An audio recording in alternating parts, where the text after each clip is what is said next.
מספדי למחולי, למחולי. הפכת מספדי למחולי, למחולי. השם אלוקיי לעולם. Chanukah Sameach, all Talmidim, friends and families of Shalom.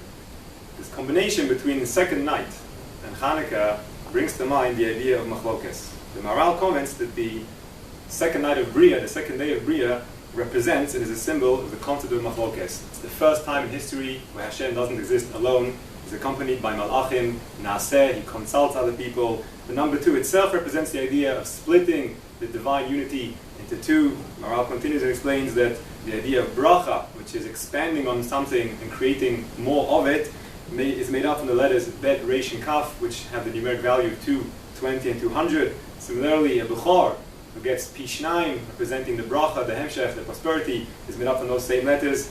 And on Monday, the Shir Shal Yom that we say mentions Bnei Korach, who are the symbol of a Machlokes. Chanukah itself very strongly also brings up and connects the idea of Machlokes. The Mishnah in Chagiga tells us that the 5 Zugos that we know from Masechet Avos had a continuous Machlokes about do we perform smicha on Yontav.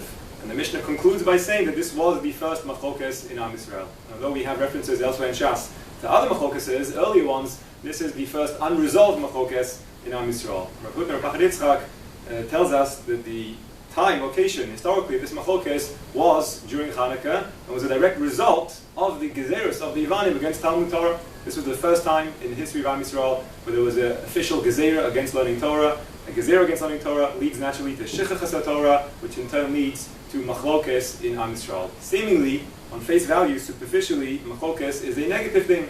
We once had the one correct pshat of Torah, the Mesorah, and now, due to forgetting and Machlokes and confusion, we have multiple pshatim, which may or may not be the right one. But of course, on a deeper level, we all know that there's no such thing as right or wrong opinions in Torah, because we have the concept of Elu ve'elu divrei Elokim chaim.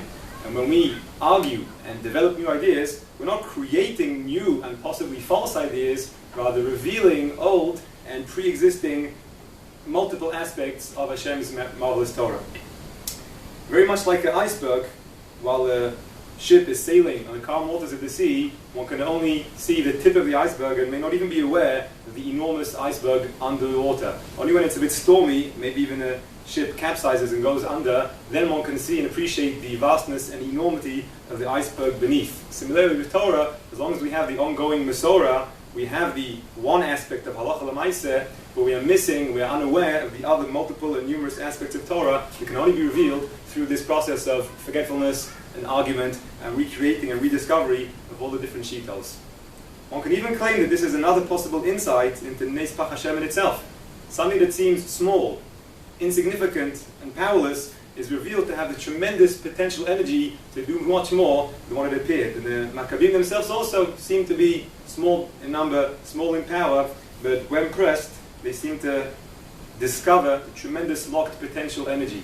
And maybe ultimately each and every one of us ourselves also possess this power, that sometimes we seem to be shrouded in darkness and weak and run into obstacles, that with Hasmada and Avoda, one can discover the hidden lights and the tremendous energies that is locked within each and every one of us.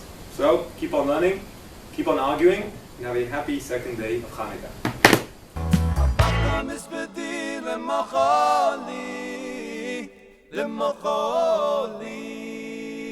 הפכת מספדי למחולי, למחולי. השם אלוקיי